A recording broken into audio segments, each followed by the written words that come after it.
Hello and welcome. I think we still have a couple minutes. 2 minutes.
Hello and welcome. We hope that you had a chance to grab a little snack and maybe stepped outside for a minute in the sunshine. Um, I would like to introduce you to our next talk on complete streets data and how it can support change. And our presenters for this talk are Dr. Bob Schneider. He's an associate professor of urban planning at UW-Milwaukee. Mike Amsden, the multimodal transportation manager at the City of Milwaukee Department of Public Works. And last but not least, Michael Anderson, who is the community programs coordinator at the Wisconsin Bike Fed. I'm going to hand it off to Bob. Actually, I think Mike was going first, but we can do whatever order that's correct. goes. Yeah. Okay. All right. Welcome, Mike. All right. Well, yes, Mike Amsden with the Department of Public Works. So I'll be going first today. And I don't believe Michael Anderson will be joining us, unfortunately. So it'll just be Bob and I. But thank you all for joining. As Katinka said, my name is Mike Amsden. I'm the multimodal transportation manager for the City of Milwaukee's Department of Public Works. I am a white male with very short brown hair, short by choice, with green eyes, and I'm wearing a gray polo shirt today. So I will talk today about the data we collect and why we collect those data points. And actually this morning's keynote, which was amazing from Salita Reynolds, touched on a lot of the different things and different ideas that I'm going to touch on here today. She probably did a much better job than I will in a succinct 2 minutes, but it's very important that we collect data, but it's very important that the data we collect is meaningful. And I'll talk about it from kind of the public sector viewpoint and how we do it and why we do it. And then Dr. Schneider will talk a lot about the work that he's been doing as part of the Complete Streets annual report, the health and equity report, in developing a data framework and ensuring we're bringing in multiple data points in the work we do. So we've heard a lot about our Complete Streets policy already this morning. As Commissioner Polensky noted, the policy was passed in 2018, and it's a fantastic policy, actually an award-winning policy that covers many different aspects of the public realm, our streets, our public spaces, but it goes beyond just transportation and definitely goes beyond the traditional public transportation.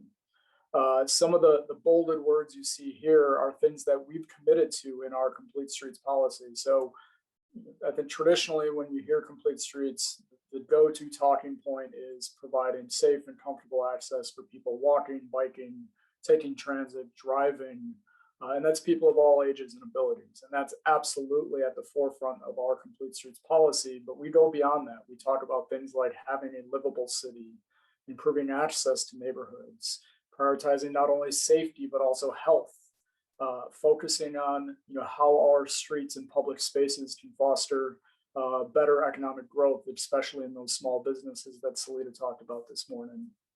How can we provide access to education and jobs? And how can we make our urban realm look better and support the neighborhood's unique identity? How do we encourage people to have better health outcomes, more physical activity, but also better mental health outcomes as well? And most importantly, in this day and age of climate change and not having rain here for what seems like months, how do our public spaces and streets reduce the negative environmental impacts throughout the city? We've also touched a little bit on equity and how the work we do needs to be equitable, and we'll touch on that here more today. So in addition to those kind of high level focus of our Complete Streets policy, we also talk about Complete Streets and we set goals of our projects and our streets to support many other things beyond crash improvements and safety improvements. Streets are public spaces. They can be great for business. They provide access, they foster community identity, and most importantly, streets can be changed. But how do we measure that information? How do we start measuring how our projects are addressing disparities and enhancing communities and increasing access to jobs and education and spurring new development? How do we measure what sort of health outcomes our projects are seeing? We know that less speeding and reduced reckless driving leads to fewer crashes, and most importantly, fewer severe and fatal crashes. We know that transportation is the #1 cause of greenhouse gas emissions in our country. So how can we start measuring the successes of our projects beyond traditional transportation data points? And when I say traditional transportation data points, it's really two things. And to this day, this is still oftentimes the focus of our work, measuring what we call in the transportation world level of service. And that level of service historically is only focused on how many automobiles, not how many people, but how many automobiles can get through an intersection and how little delay does that automobile experience. A is considered great, free flow. As you go down the line, F is considered pretty miserable, complete congestion. We focus a lot on crash data, which is fantastic, and we should be doing that, and that is something we absolutely do, but it shouldn't be the only thing.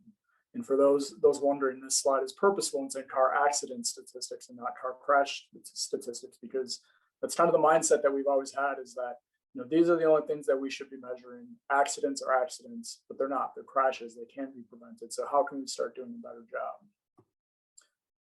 When we look at just level of service and perhaps just crashes and definitely just motor vehicle crashes, we end up with situations like this. These are 3 intersections in the city of Milwaukee. The top intersection is right downtown on the lakefront.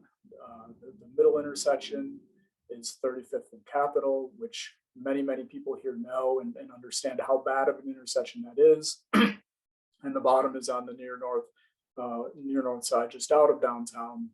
These intersections were designed perhaps to make sure that we have great level of service. What that's done is created massive intersections that are almost impossible to walk through. They are impossible to bike through, and transit isn't served very well at all through these intersections. We may have reduced crashes here, but we also may have eliminated the possibility of walking through some of these intersections because they're so intimidating, so we won't see any pedestrian crashes. But that's not how we should be reducing crashes, is by eliminating the ability to walk through our intersections and along our streets. So what are we starting to do different? And start is the key word. We're not doing this everywhere yet, but this is part of the process in implementing our complete streets policy. And I can't say that enough. It is a process. It's going to take time. We talked about training earlier today, or we heard about training. Training is absolutely essential. We talk about the different funded projects we have and who's involved in the decisions that need to be made. And that's all part of the conversation. But we need to start when we can with when we have the control of our projects in doing things differently. So thanks to Dr. Schneider and several of his students and other folks on the Safe and Healthy Streets team, we've developed a data collection framework that aligns with the goals of our work. And those goals go back to our complete streets policy that I had referenced earlier. Goals that are beyond simply reducing crashes and providing great level of service through intersections. Goals such as reducing speeding, which is probably the #1 thing we hear about at the Department of Public Works, is how bad speeding is and how problematic it is. Collecting counts on not just the number of people driving, which historically is what was done, but also how many people are walking and biking or taking transit along a street before and after a project's complete. One of our #1 goals is to increase our mode share of people walking and biking and taking transit for all of the benefits we talked about earlier. We don't know if we're successful in doing that if we don't collect those data points. Crash data is absolutely still an important component of the data we collect, but we can start thinking about that differently even as well. Historically, we've looked at crash data that's gone back, 5 years. That's good. That develops a strong data set. But there's a lot of research out there. There's a lot of work that's being done that's now starting to look at predictive crash modeling, and where crashes occur today is usually a good indicator as to where they may occur tomorrow, or what type of streets they may occur on tomorrow.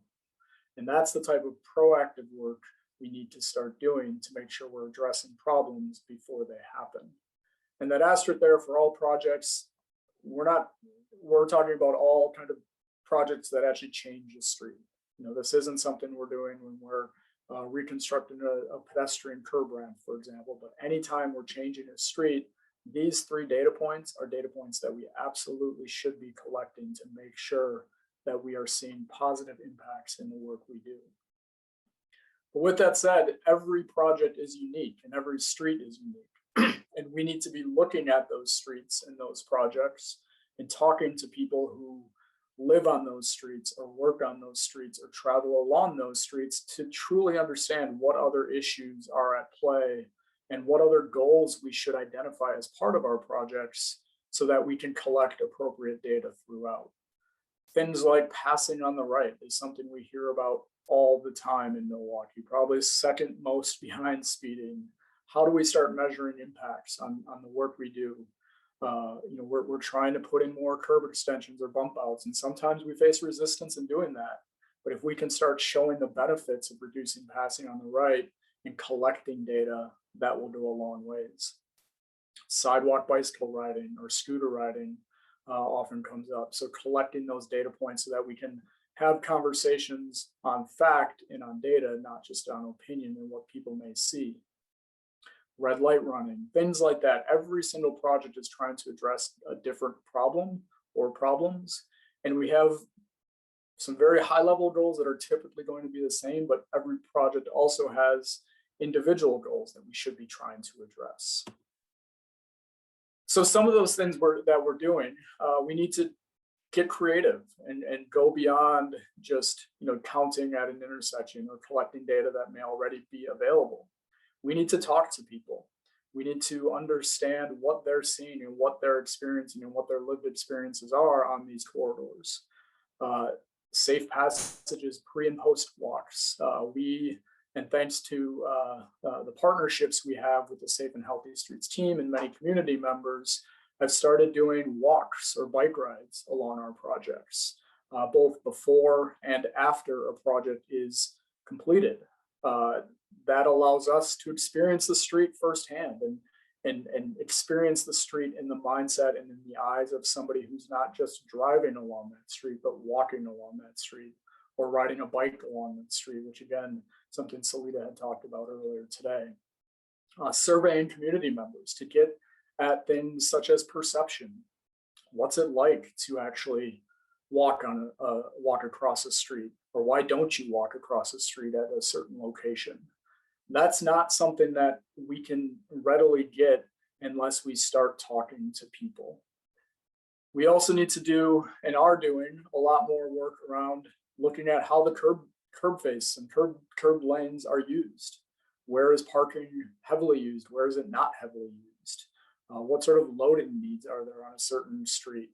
Where can we consolidate parking or eliminate parking completely to provide better accommodations for people walking or biking or taking transit? All of these things need to happen when needed on each individual project. The photo you see here was a project which we call Rapid Implementation that my colleague Marissa Meyer, who you heard from earlier, completed last year on North 27th Street. One of the goals of these projects, very low cost, putting in curb extensions with paint and flexible delineators, was to increase the percentage of motorists who are yielding to people crossing at a crosswalk. It's a state law that you must yield to pedestrians crossing in the crosswalk in Wisconsin. We know, however, both from lived experience, but also data, that most people do not yield to pedestrians, and it's a problem here in Milwaukee. The 2019 pedestrian plan that we completed and Dr. Schneider was a partner on did data collection throughout the city, and most locations saw single-digit percentage in terms of compliance of people yielding to pedestrians. So on 27th Street, on 13th Street, where we did a rapid implementation project, and where we're doing them this year in partnership with many, many business improvement districts, we're collecting that data. On 27th Street, for example, before we did the project, 3% of people were yielding to people crossing the street. After we did the project, that number went up, still far too low, but it went up to 20%. Still sounds terrible, and it is terrible, no doubt about it. But if you think about that as, if you reframe that, previously, if you were crossing the street on foot, you had to wait for 33 people driving to get across the street. Now you have to wait for 5 people who are driving to be able to have somebody yield to you. So that's a pretty substantial improvement, and we hope to see safety improvements as well as a result of these projects. So in the Complete Streets annual report, we break down our data collection, our Complete Streets Health and Equity annual report. We break down data collection kind of in 2 different ways. One is by project specific data collection, which is what I've just talked about here already. But the other is at kind of the citywide level. How are we measuring the success and the impacts of our Complete Streets policy across the city? And where do we need to be measuring those successes the most? Melody touched on equity, and we'll touch on that more throughout this summit. But we really need to be focusing our efforts in areas of the city that need it most. So how are we doing that? In the Health Equity Report, we are breaking down all of our data collection at the citywide level by neighborhood revitalization strategy areas, or NRSAs. And these are areas of the city where the vast majority of the population are earning far below the median household income compared to the city as a whole. That's over 60% of the city's population. And on the map on the left, you can see it's predominantly near North Side and near Southwest Side communities that are predominantly Black and brown happen to live. If you overlay the NRSA map with our pedestrian high injury network, which is shown on the right, you can see that the vast majority of our most dangerous streets fall within NRSAs and fall within communities that are predominantly Black and brown. So we need to ensure that our Complete Streets policy has an impact and most serves those people who face issues such as reckless driving and dangerous streets. And this isn't just something we're doing within our department, or a few of us are doing because we think we should be doing this. This is something that our Common Council has codified through resolution that commits us as a city to take actions towards achieving racial equity in all of the work that we do. And several of the bullets here are very applicable to the work that's happening on our streets, be it through the planning and design process, be it through the engagement processes, be it through what the streets end up looking like. So this is absolutely something we need to be doing in all of the work that we do. So what are we measuring citywide? It's not as easy as a project-specific measurement. You can't see the changes as quickly, but changes to how we're delivering projects. Where are we doing most of our work? Measuring things like mode share. How many people are walking and biking throughout the city or taking transit? These are things that the census data collects, but it's going to take some time to see those positive impacts. What are those perceptions that certain neighborhoods have or certain people have on traffic safety? How are our projects spurring economic development? And that's where our partners and colleagues at the Department of City Development and Department of Neighborhood Services come in to measure those data and to ensure that we can talk about our projects in a more holistic way and show the benefits of our projects across many different sectors. And we've also built a really strong partnership with our health department to show the benefits that walkable, bikeable, transit-friendly streets have for increased physical activity, reduced air pollution, but also improved mental health outcomes.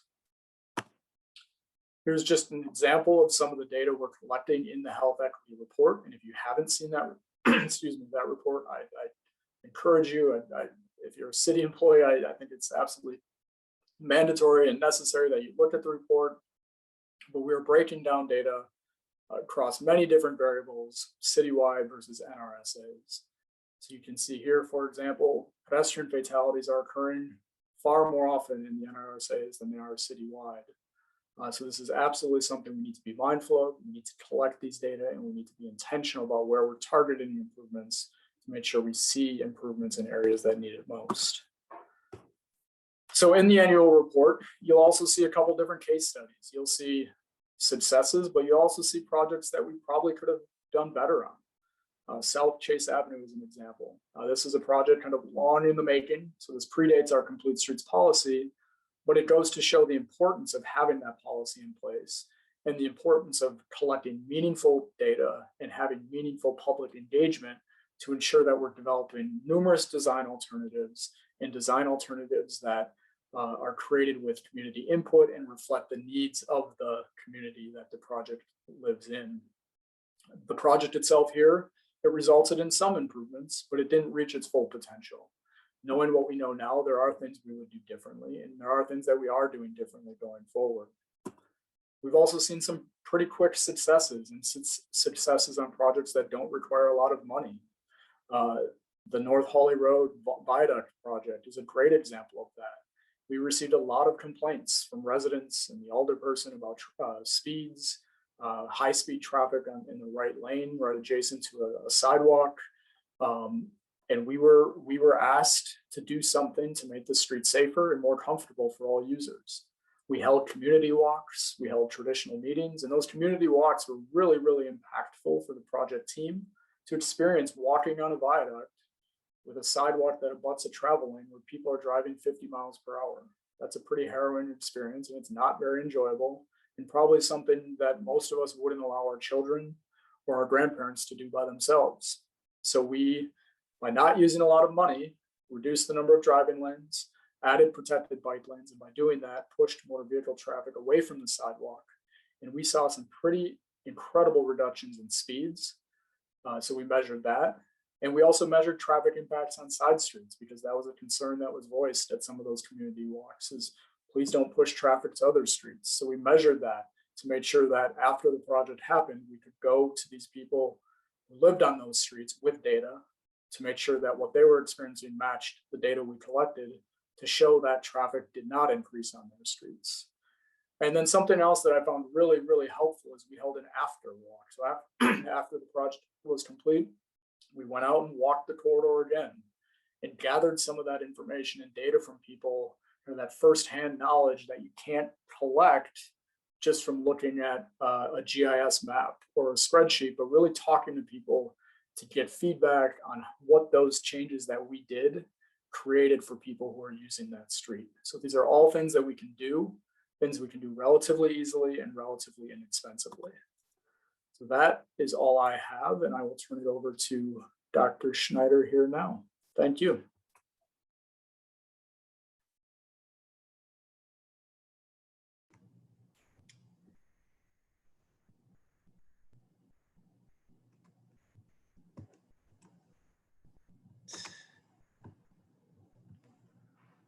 All right.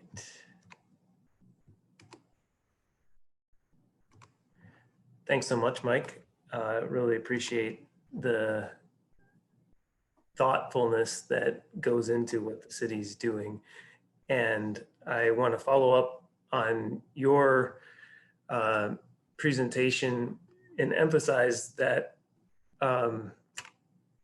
sorry, make sure I can start showing my slides here from current slide. Okay, emphasize really the importance of talking with people and getting their perceptions of streets. My presentation title here is Where Are Milwaukee's Safe and Healthy Streets? Why Not Everywhere? And the way that I'd like you to think about that is that they should be everywhere. And we know, unfortunately, from surveys that we've done and engagement that we've been a part of, that they aren't all safe and healthy to everyone. And so what can we do? I want to start by, I'll give you a little bit more information about the survey that we sent citywide and the methods and people who were involved in that in a little bit. But I want to start with the most important people and the most important information, which is the people who responded themselves, and have a few of their quotes highlight the main findings from the survey. So in their own words, I love the walkability of the neighborhood. So we heard that people really like walking. Secondly, people are friendly and watch out for each other. Many people are out walking dogs and taking kids for bike rides on the sidewalks. They see their neighbors as friendly. Those are two key things we heard over and over. Unfortunately, we also heard the traffic safety concerns that Mike was mentioning many times and have been mentioned by previous speakers as well. Good neighborhood, bad traffic. Great neighborhood, except for the crazy cars. And it's keeping people from enjoying the streets and their city the way that they should. So keep these three main findings in mind. I'll have another one to add as I move forward. But I think it's important to recognize all the work that's gone into this grant project. Katinka started it at the very beginning of the day today, but remind people that this is part of a 3-year grant project. And all these groups on the screen were mentioned and have been critical to support the survey that we did, as well as many other outreach efforts. I want to note in particular the contributions of Andrew Schmitz and Haley Shinkowski, my graduate students who helped with the survey data that I'll be presenting here. So I mentioned that we did a survey that was citywide, and this was last year in June that the survey went out. We sent it out using 2 separate methods. One was through the mail to a random sample of residential addresses. We got 158 responses that way. We also sent it out online and received 643 responses. And so this was shared through social media and other online lists. So it wasn't a random sample, but it did provide additional useful responses. Mike mentioned the neighborhood revitalization strategy areas. These are very important for us for looking at the results in particular in the communities where the greatest needs are. And so I'm going to be presenting some of the results that are broken down between the lower income neighborhoods versus other neighborhoods of the city. As I mentioned, the mail surveys were distributed randomly. They went to all 15 Alder districts. We targeted addresses in each of those. And so we got responses from throughout the city. And in particular, we're able to reach into some of the lower income neighborhoods, as you see highlighted in the purple area.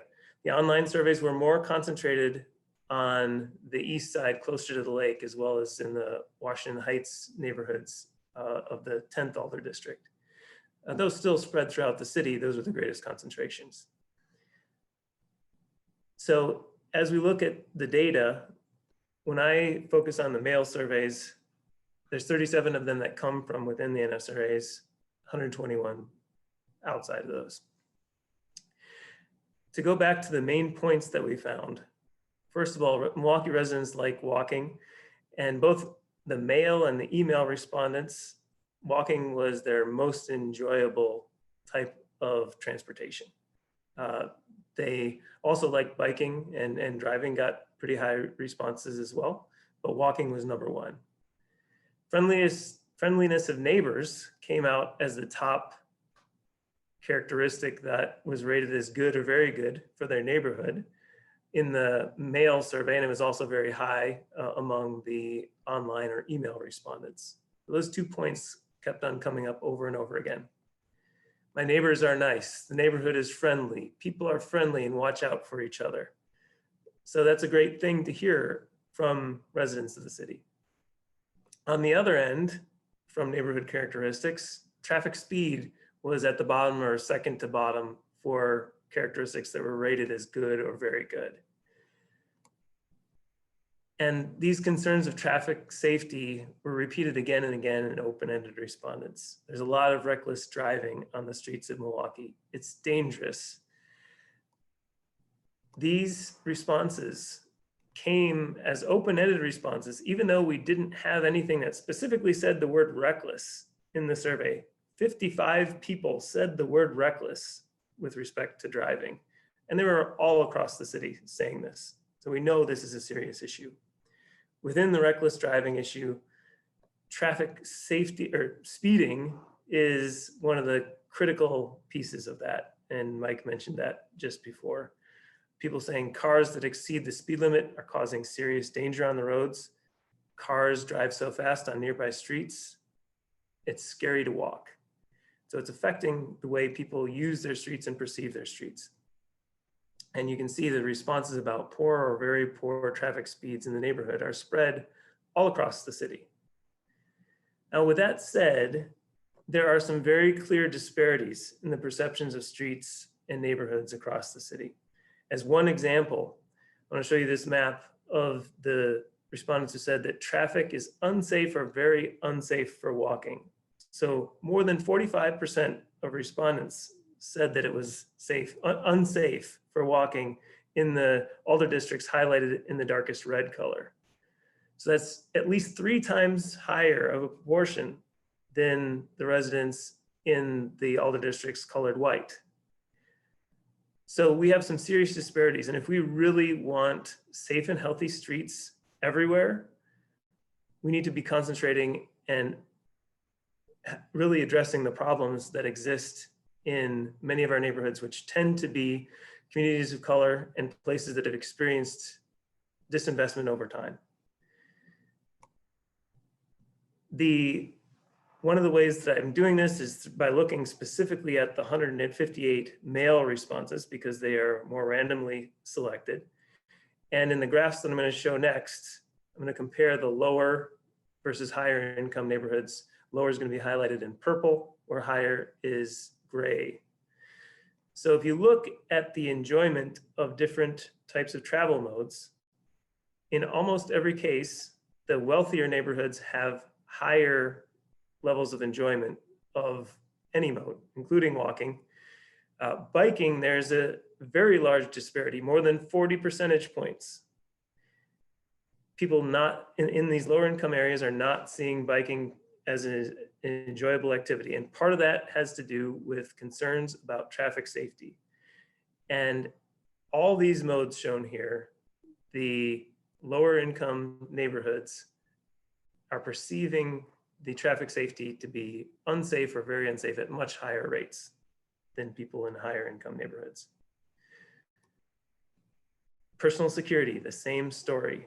By mode, it doesn't really matter. These include walking, biking, but also driving and being automobile passengers.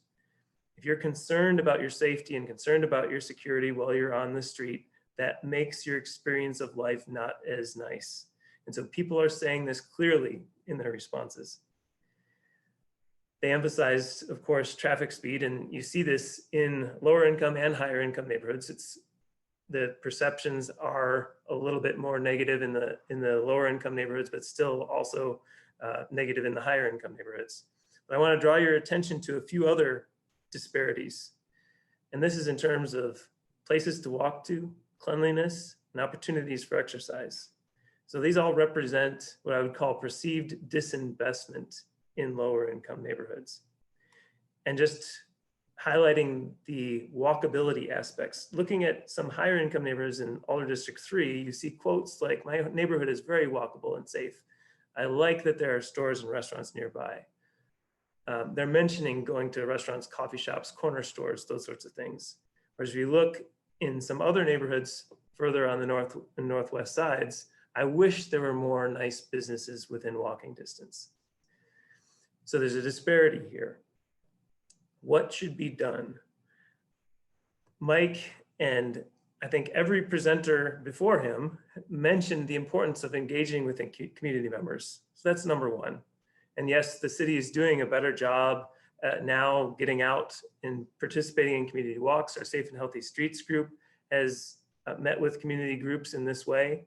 And I highlight Caressa's work in what she's done to engage with those groups. We have a long way to go. So engaging through those ways and engaging by listening to people and how they respond to a survey has shown in general that people want to see certain things from their streets. So this diagram generally shows a couple of different categories. People want to be safe and secure on their street. They want social connection on their street. They also want economic opportunity. And that's these are some of the main messages that we heard from open-ended comments and other responses on the survey. One thing that we did not hear was people wanting to drive faster on their streets. And this is really important because Mike was mentioning the level of service standards that we've been using in our profession for decades. The idea behind those really is ultimately to reduce congestion and allow people to go faster. And we've designed streets to make people go faster. People aren't asking for that now. They are asking for safer streets and these other types of benefits that come from different priorities in how we design our streets. So as we work with community groups and engage with them, it's helpful as professionals to suggest ideas that could potentially meet those needs. And of course, listen to what the community wants, whether these work or not. So we can do things to slow automobile speeds, make streets greener and more attractive, provide space for different types of users. We heard all these things in the survey. And I won't talk about it as much, but also figuring out ways to provide more economic opportunities through redevelopment, reinvestment. So Melody, when she was presenting, emphasized the importance of speed humps to Metcalf Park. And they are a really important tool in the toolbox for traffic calming. They are used often on residential streets, and that's the main type of location. They can achieve one thing in particular, which is to slow vehicle speeds, but they may not have some of the other types of benefits that come along with other types of street redesigns.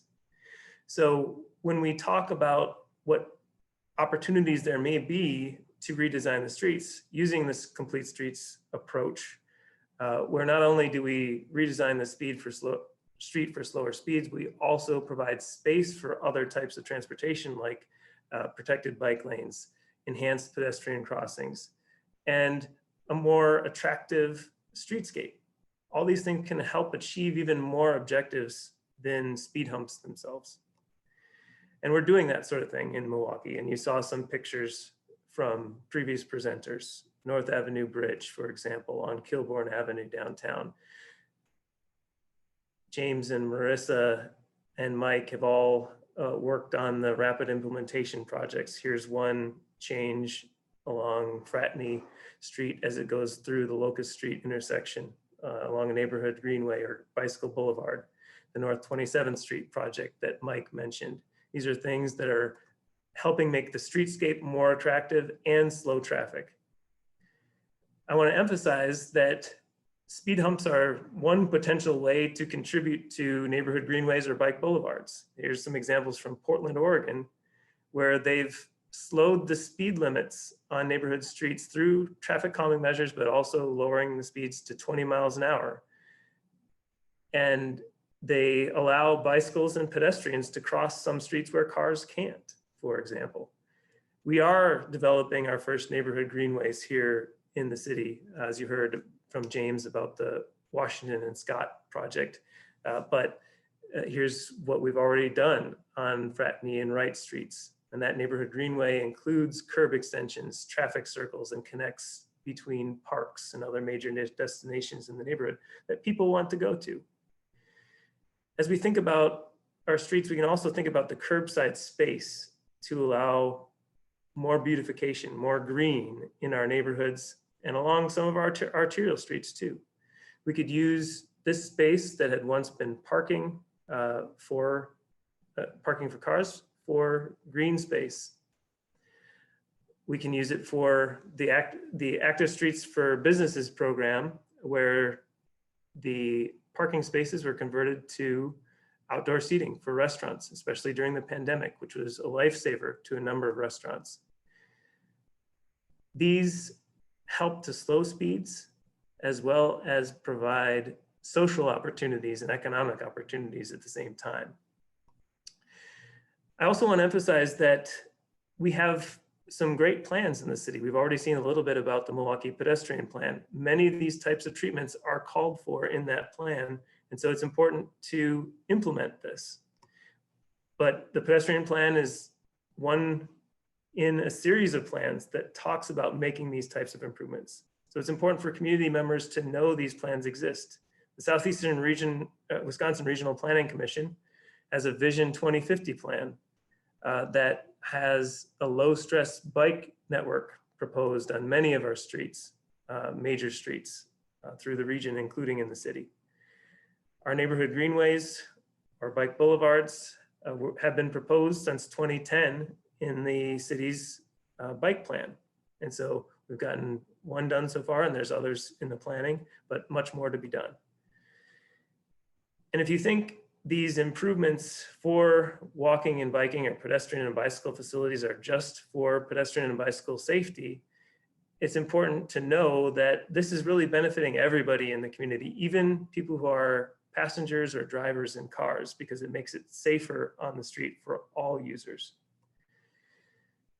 So much of what I've been talking about in terms of potential ways to address these problems are in the safety and security realm, and also providing social connections, but I haven't touched on economic opportunity all that much.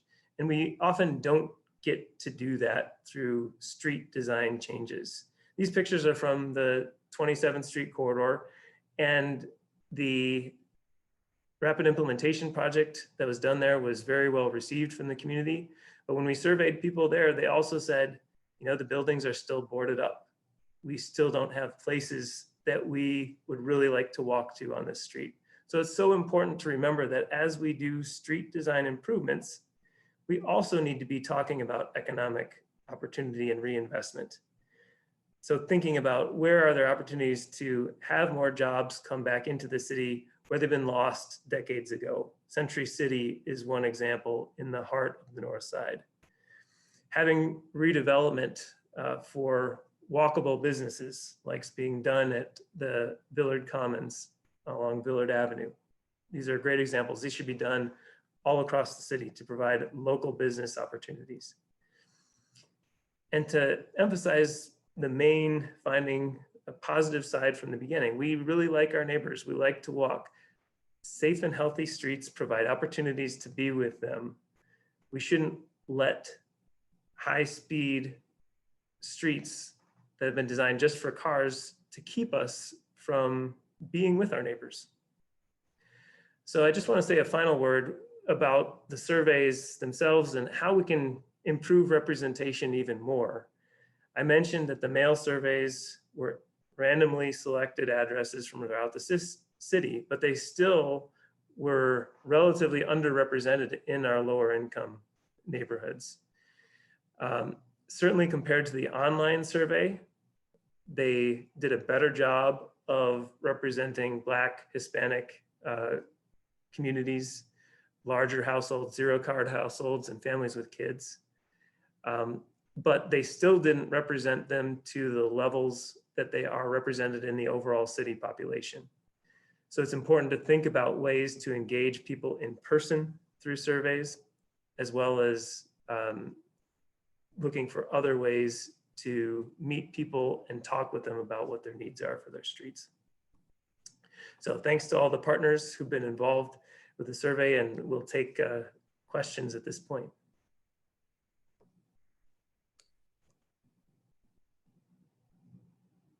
Does anyone have any questions they would like to add in the chat or in the Q&A?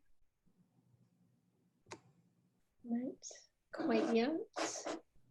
I do. Well, first of all, I want to thank both of you for, first of all, Bob, for presenting these detailed results from the Safe Healthy Streets survey, and Mike for sharing all the hard work that the multimodal unit is doing to make our streets safer.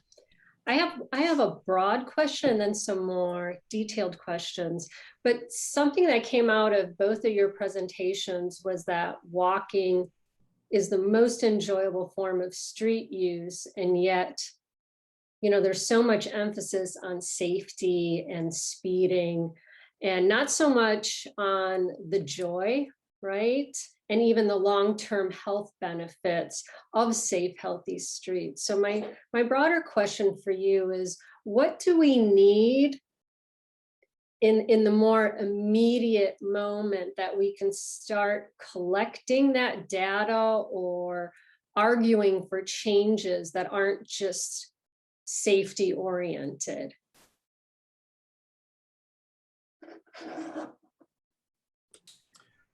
Go ahead, Bob.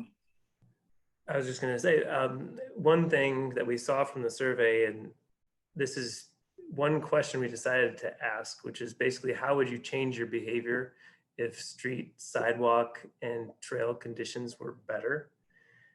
We heard 237 people out of these 801 responses. 237 people said they'd bike more. 184 said that they would walk more. Only 64 said that they wouldn't change what they were doing, that it wouldn't matter. So we have evidence that people say they would actually be walking and biking more and being more active.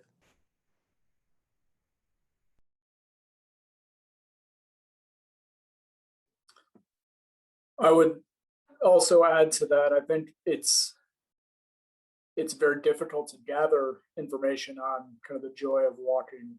Surveys is one way that we're starting to do that, and something that Bob didn't touch on too much, but something that's kind of in the process is we are doing project-specific surveys as well.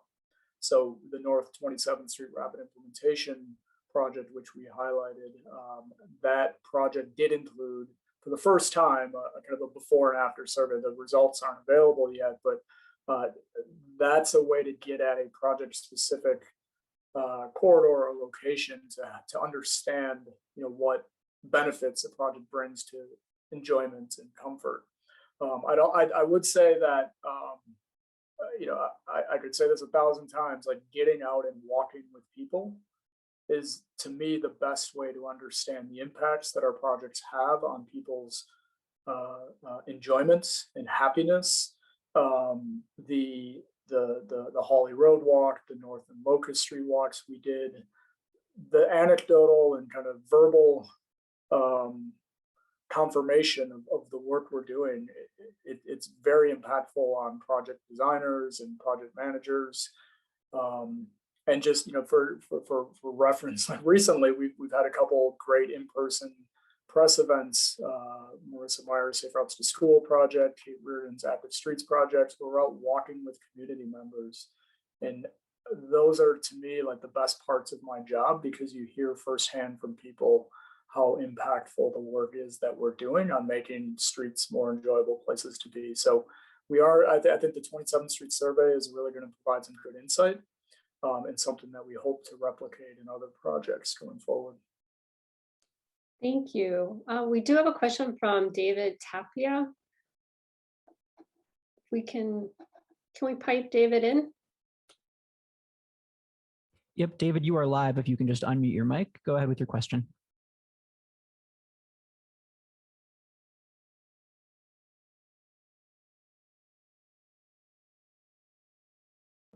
All right, it's possible David isn't here with us, so we could move on to the next one, I think. Okay, so I do have a question here from. We've got David. Sorry about that. Okay. Sorry, I was on the. Can you hear me? Yep. I was on the phone, so I'm not even sure what the question was. So if you could repeat it, I'll try to respond. Oh, we just saw that your hand was raised, so we figured you might have a question. I'm sorry, for us. I must have accidentally clicked that. Trying to do too much at once. I apologize. Sorry. No worries, David. All right, you can mute me. Okay. So we have a question here from Nicholas, and he is wondering if there are opportunities for infrastructure investments that prioritize transit usage that could have secondary benefits for the overall street safety. And so how might this be included in pedestrian safety considerations when we remember that transit riders are also pedestrians? Yeah, I'd say absolutely. I think there's some really strong partnerships and some pretty exciting projects happening with the Milwaukee County Transit System as we speak. The East-West BRT project that just kicked off, I think, last week is a great example of a transit priority project that will likely also have benefits on reduced traffic speeds, safer streets, and enhanced pedestrian accommodations with better transit stops, more accessible transit stops. We also have a couple of federal grants that are specific to creating what we call safe routes to transit, providing those pedestrian accommodations at transit stations, prioritizing transit movement over automobile movement. I think it's a partnership that is solid and great, and I think it's going to continue to improve as MCTS continues to do some pretty amazing work. The North 27th Street transit study is another great example of a huge opportunity to not only provide better transit service, but to address some pretty serious safety issues that the 27th Street corridor experiences across almost the entire city. So yes, absolutely. Any any transit project should and likely will include pedestrian improvements as well. I have another important question here, I think, that speaks to some of the conversations we've had in our core group around individual behavior versus designing streets to change people's behavior. So the question is, are the root causes of reckless driving being addressed throughout this project work? And so again, is the root cause people's, is it an individual behavior of drivers, or is it the speed or design and character of the streets? I think that's a fundamentally important question. And I would say that it actually is some of both, that we have to recognize that there are some driver behaviors that are out of the norm for our streets, for our traffic regulations. When people drive at 90 miles an hour down a 30-mile-an-hour street, that's just out of the social norm. At the same time, we really do need to think about our street design as the fundamental underlying characteristic of what drives behavior. In that, when we design streets that have multiple lanes, high speed limits, wide turning radii, people can drive very fast, very easily. And it's much easier for people to drive recklessly down one of those corridors than it is on a 2-lane street with curb extensions and slower design speed for it. I'll just say one thing that we saw from the city's pedestrian plan data analysis when we looked at speeds, we found 10 corridors where the speed limit was 30 miles an hour and 15% or more of the traffic was going at least 40. And so that's on those corridors, that was thousands of cars per day that were speeding 10 miles an hour more than the speed limit. So that's not just 1 or 2 reckless drivers or kids who've stolen cars and are driving them around crazily. This is a society-wide problem. It's throughout our culture. And so we need to be addressing that through redesigning the streets so that it makes it difficult to do that. So Mike may have more to add on that too. Just very briefly, your last point there kind of touched on something that a lot of people have probably heard me say. The reckless driving issue in Milwaukee, the severe examples that we see, which we see every single day and are incredibly problematic, those require a comprehensive approach, absolutely. And there are many issues at play, and there are many initiatives ongoing to address reckless driving. My fear with how severe and insane some of those examples are is that the really bad and just everyday dangerous driving that Bob just referenced, people driving 45 miles per hour down 27th Street, where we have people walking and taking transit, blowing red lights down Broadway through downtown to get to 794 to get home quickly. That type of behavior that happens citywide, that is happening by every type of person you could imagine, is happening all the time. It is such a problem, and a lot of that can be addressed through street design, through the work that we at DPW are doing. But I'm always very mindful and careful to say that any one project we do is not going to address every single problem, but it will address many of the problems that are happening.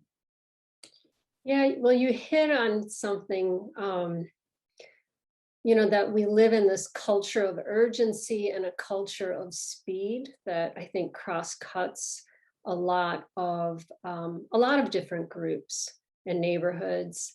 And when you talk about a comprehensive approach, do you have any specific examples or ideas of, what other municipalities or countries have even done? Or do you have any ideas maybe that we could strategize on? For sure. And the one that we're talking about is engineering, redesigning streets, and that takes a long time to change the built environment.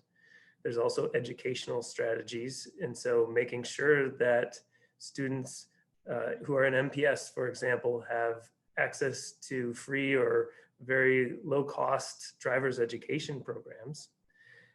There's also the opportunities for people who may be pulled over or get tickets to take educational classes or do other types of restorative justice.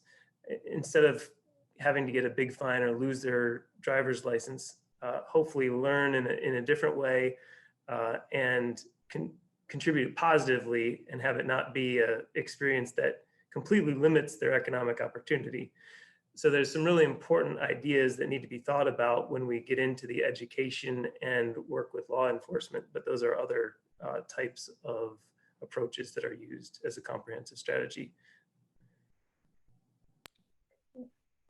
Thank you so much, Bob. Mike, I think we can take a short break before we go to our 1:30 presentation, unless there are any other questions.